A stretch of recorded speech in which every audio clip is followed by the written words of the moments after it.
One of the reasons why we don't have electricity, because it was Obasanjo Atiku's government that spent 16 billion. But Atiku has a business. So he's the one importing a generator to Nigeria.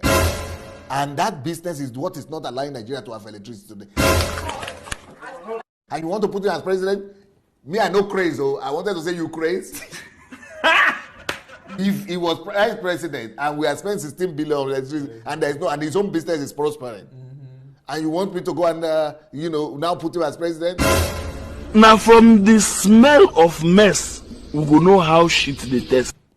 That one, I think that it might even be better for Jonathan to return than for Atiku to be there. Atiku is atiku, which means we don't die. We are dead. If that become president, is Atiku finished. I think that's exactly what's going to happen.